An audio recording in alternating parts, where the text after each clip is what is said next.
सबसे पहले बड़ी खबर सुशांत मामले से जुड़ी, जहां आज ताबड़तोड़ पूछताछ का सिलसिला जारी है। पिछले 4 घंटे से कुक नीरज सिंह, सुशांत के दोस्त सिद्धार्थ पिठानी, स्टाफ दीपेश सावंत, तीनों से पूछताछ हो रही है। चाबी वाले को भी बुलाया गया है, लेकिन असली सवाल ये कि रिया से पूछताछ कब होगी। 13 और 14 जून की घटना के बारे में बहुत सारे ऐसे सवाल हैं। नीरज और पिठानी दोनों से ये पूछताछ हो रही है, क्योंकि दोनों के बयान जब पहले रिकॉर्ड किए गए थे तो उसमें विरोधाभास था, और इसीलिए अब आमने सामने बिठाकर पूछताछ।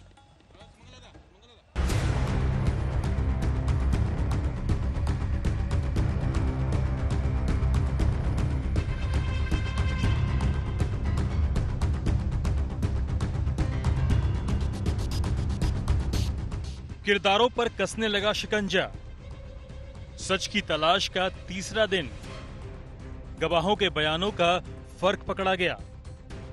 क्या सुशांत केस में साजिश का एंगल है? सुशांत केस के तमाम किरदारों से देश की प्रीमियर जांच एजेंसी सच निकलवाने की पूरी कोशिश कर रही है। एक एक बयान को, एक एक दावे को सच की कसौटी पर परखा जा रहा है।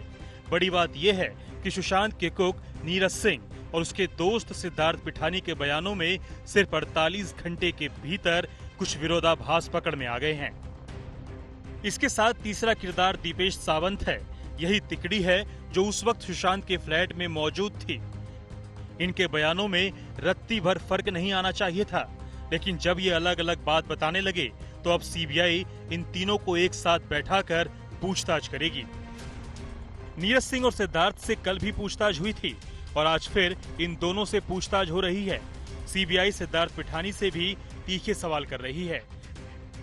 मसलन वो सुशांत और रिया के संपर्क में कैसे आया और 8 जून को क्या हुआ जब रिया ने सिद्धार्थ का घर छोड़ा था।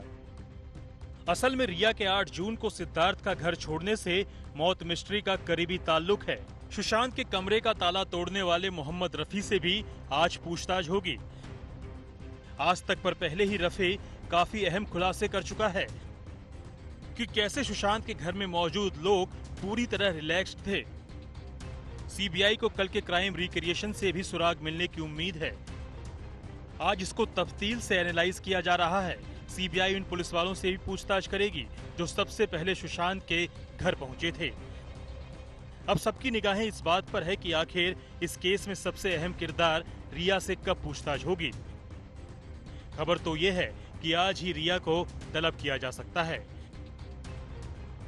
इस बीच डीआरडीओ गेस्ट हाउस पर सुरक्षा कड़ी कर दी गई है, जहां पर इस सबसे चर्चित मौत मिस्ट्री की जांच चल रही है। ब्यूरो रिपोर्ट, आज तक।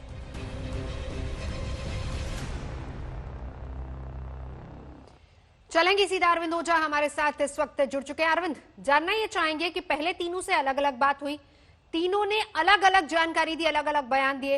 अब इसके बाद बड़ी बात और बड़ा सवाल है, तीनों को जब साथ बिठाया जा रहा है, क्या कुछ और निकलकर अब सामने आएगा? क्या सीबीआई के सवाल रहने वाले हैं? जी देखिए, 2 घंटे से लगातार पूछताछ चल रही है। नीरज जो कुक था सुशांत का, और उसके अलावा सिद्धार्थ पिठानी जिस पर सबसे ज्यादा सवाल सुशांत के परिवार वालों ने उठाया, दूसरा दीपेश सावंत। इन तीनों से 3 घंटे तक पूछताछ हुई है। बहुत मुमकिन है अब से कुछ देर बाद जो चाबी वाला है रफीक, उसको बुलाया जाए, क्योंकि वो सीधा कांटेक्ट में था सिद्धार्थ पिठानी के। इन लोगों से पूछताछ हो रही है, और जो हमें सूत्र बता रहे हैं सीबीआई आज बहुत मुमकिन है कि रिया को पूछताछ के लिए सम्मन भेजेगी और फिर रिया से पूछताछ होगी। अभी कल जो अगर बात करें क्राइम सीन रिक्रिएट करने की, वहां पर ये तीनों किरदार जिनसे आज पूछताछ हो रही है, उसके अलावा मुंबई पुलिस के वो लोग जो सबसे पहले मौका वारदात पे पहुंचे थे, उन लोगों का क्राइम सीन रिक्रिएट किया गया। लेकिन नीरज से सबसे ज्यादा 2 बार लगातार बैक टू बैक पूछताछ हुई। उसके बाद सिद्धार्थ पिठानी से पूछताछ हुई है। दीपेश सावंत कभी मीडिया के कैमरे के सामने नहीं आया, वो हमेशा लगातार बचता रहा। लेकिन जब इन तीनों से अलग अलग पूछताछ हुई है तो बयानों में विरोधाभास हुआ है, जिसके बाद आज तीनों को ही एक साथ बिठाकर आमने सामने तकरीबन 2 घंटे अब तक हो चुके हैं, पूछताछ की जा रही है। सीबीआई ये पूछ रही है कि आखिर नीरज उस वक्त कहाँ पर था, जूस कब दिया, कैसे दिया, सिद्धार्थ पिठानी के बारे में पूछ रही है और साथ ही साथ रिया से सुशांत के रिश्तों के बारे में भी आप पूछताछ कर रही है। खासकर सिद्धार्थ पिठानी से सबसे ज्यादा पूछताछ सीबीआई कर रही है क्योंकि वो सबसे ज्यादा करीब था। तनुश्री और मुनीश दोनों हमारे साथ इस वक्त मौजूद है। सबसे पहले मुनीश मैं आपके पास आना चाहूंगी, तनुश्री आपके पास लौटती हूँ उसके बाद। मुनीश सबसे पहले ये बताइए, क्योंकि 2 से 3 घंटे हो गए हैं, पूछताछ का सिलसिला लगातार जारी है। बहुत अहम ये कि जब सब साथ बैठेंगे, विरोधाभास आया पहली बात, दूसरी बात जब सब साथ बैठेंगे पूछताछ होगी, सवालों की बौछार होगी, कौन कौन से अहम सवाल होंगे अब इसमें?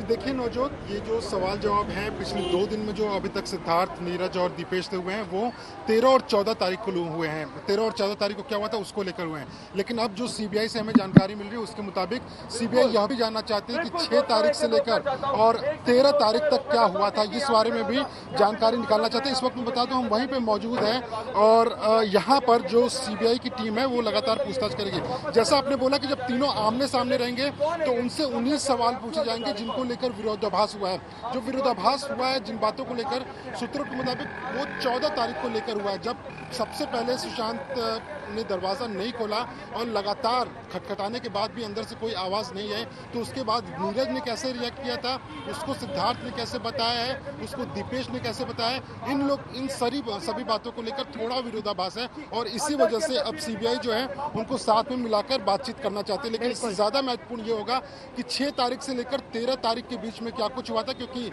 रिया 8 तारीख को निकल गई थी और कहीं ऐसा माना जा रहा है कि रिया के निकलने के बाद में मानसिक रूप से कहीं अगर सुशांत परेशान हुए थे तो उसके बाद भी रिया के ऊपर भी शिकंजा कस सकता है। बिल्कुल, और खबर ये भी आ रही है तनुश्री कि रिया के पास भी समन जा सकता है आज या फिर कल। कब होगी रिया से पूछताछ, तनुश्री? बिल्कुल नवजोत, हम आपको बता दें इस वक्त पे हम सांता क्रूज वेस्ट मुंबई में मौजूद हैं और ठीक मेरे पीछे ये आप देख सकती हैं रिया चक्रवर्ती का मुंबई रेसिडेंस है। अब हम आपको बता दें कि सीबीआई ने हमको ये बात सीबीआई के सोर्सेज से पता चल रही है कि या तो आज या तो कल रिया को सबसे पहले एक समन भेजा जाएगा। उसके बाद 2 ऑप्शंस हैं, या तो सीबीआई की जो टीम्स हैं, जो ऑफिशियल्स हैं, वो इस रेसिडेंस पे आके सीबीआई रिया चक्रवर्ती का स्टेटमेंट लेंगे या तो वो उनको डीआरडीओ गेस्ट हाउस में बुलाएंगे जहां बाकी लोगों की पूछताछ हो रही है। अब मैं आपको बता दूं नवजोत, रिया जो है वो एक प्राइम अक्यूज्ड मानी जा रही है इस केस में, जिस केस को अब सीबीआई ने ले लिया है। तो सबसे पहले जो 3 प्राइम आई विटनेसेस, जो 3 प्राइम विटनेस माने जा रहे हैं, सिद्धार्थ पिठानी जो उनके हाउस मैनेजर थे और जो उनके कुक थे, इन तीनों के बयानों पे बेस्ड एक क्वेश्चनर, एक पूरा सवालों का चिट्ठा तैयार किया जाएगा। उन सवालों के चिट्ठों को लाया जाएगा रिया चक्रवर्ती के पास, क्योंकि आपको बता दें नवजोत की रिया के साइट पे मौजूद होने के अब तक सीबीआई को कोई एविडेंस नहीं मिले हैं। तो जाहिर सी बात है कि जो वहां पे थे पहले उनसे सवाल पूछे जाएंगे, उनके सवालों के बेसिस पे सीबीआई अपना बेस स्ट्रॉन्ग करेगी। उसके बाद एक क्वेश्चनर, एक पूरा सवालों का चिट्ठा तैयार किया जाएगा जिसको रिया चक्रवर्ती से पूछा जाएगा। और जैसे कि मुनीश एक बहुत जरूरी बात बता रहे थे कि क्या ये भी एंगल है कि रिया चक्रवर्ती जब 8 तारीख को निकली तो क्या उनके बीच में कोई झड़प हुई, उसको लेकर सुशांत परेशान थे। तो यही सभी सवालों के दायरों में रिया आने वाली है बहुत जल्द, या तो आज या तो कल, पर जरूर सीबीआई का समन रिया को आज या कल में पहुंचेगा ही नवजोत। हाँ बिल्कुल, और ऐसे में बहुत इंपॉर्टेंट ये भी बात आ रही है जो हमारे सहयोगी भी बता रहे हैं कि 6 से लेकर 13 तारीख के बीच में क्या कुछ हुआ, क्या क्या बातें हुई, वो सारी जानकारियां, क्योंकि उन तीनों से बातचीत हो रही है आमने सामने बिठाकर, उस पर भी अब नजर सीबीआई की रहेगी। आप तीनों हमारे साथ रहिए, लेकिन इस बीच बहुत अहम है उस चाबी वाले का बयान और सुशांत की पड़ोसन का बयान। क्या कह रहे हैं जरा वो सुनते पहले। 13 तारीख की रात को इस बिल्डिंग में सुशांत सिंह का जो घर है उसकी लाइट जो है 10:30 पौने 11 बजे सब बंद कर दी गई थी। सिर्फ एक किचन की लाइट ऑन थी और कभी भी हमेशा कभी ऐसे उसकी लाइट कभी ऑफ होती नहीं थी। 4-4 बजे तक जागता था वो। बट उस दिन जो आप लोग बोल रहे हैं पार्टी की, कोई पार्टी नहीं थी, कुछ नहीं हुआ। तो आपको लग रहा है कि कहीं कुछ लाइट, क्योंकि जनरली ऐसे आप कह रहे हैं जनरली लाइट ऑफ नहीं होती है, so this was completely off. तो पूरी light, there is something somewhere, I don't know what it is. नहीं, उन्होंने कॉल किया था तो मुझे इतना ही कहा था कि अंदर कोई है जो सो रहे हैं, काफ़ी देर से फ़ोन नहीं उठा रहे। मुझे तो ये लगा कि कोई अंदर ओल्ड एज के होंगे, 70-80 साल के कोई बुजुर्ग होंगे। मेरे माइंड में तो ये गया था। मुझे नहीं पता था कि अंदर सुशांत सिंह राजपूत है, ना उन्होंने बताया था फ़ोन पे। जब वहाँ जाने के बाद मैंने लॉक खोलने की कोशिश कर रहा था, मैं मार रहा था, लॉक को तोड़ रहा था तो आवाज़ आ रही थी। लॉक तोड़ने में क्या हथौड़ी और स्क्रूड्राइवर की जोर से आवाज़ आ रही थी। तो आवाज़ आने के बीच में लोग कान लगा के दरवाजे में सुन जरूर रहे थे। कि अंदर से दरवाज़ा खुल रहा है या कोई आवाज़ आ रही है। उन्होंने मुझे कहा था कि अगर अंदर से दरवाज़ा खुल जाएगा तो आप काम छोड़ देना, आप खुलना मत। अगर अंदर से आवाज़ भी आती है तो भी काम छोड़ देना, आप लॉक मत खुलना, ऐसा कहा था उन्होंने। मैं हथौड़ी से और स्क्रूड्राइवर से जब लॉक को मार रहा था, लॉक टूट गया। लॉक तोड़ने के बाद मैंने स्क्रूड्राइवर से लॉक को, नीचे वाले लॉक को खोला। फिर ऊपर एक हैंडल था, हैंडल को नीचे करके जैसे दरवाज़ा मैंने हल्का सा खोला तो उन्होंने कहा बस आपका टूल्स लो और आप जाओ, इतना कहा। और मुझे कुछ भी देखने नहीं दिया अंदर।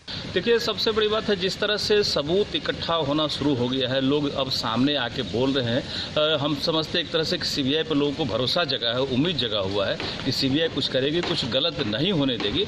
इसलिए पड़ोसी महिलाएं बता रही कि लाइट ऑफ था। तो ये तमाम चीज़ों से ये स्पष्ट होते जा रहा है कि आत्महत्या नहीं हत्या है।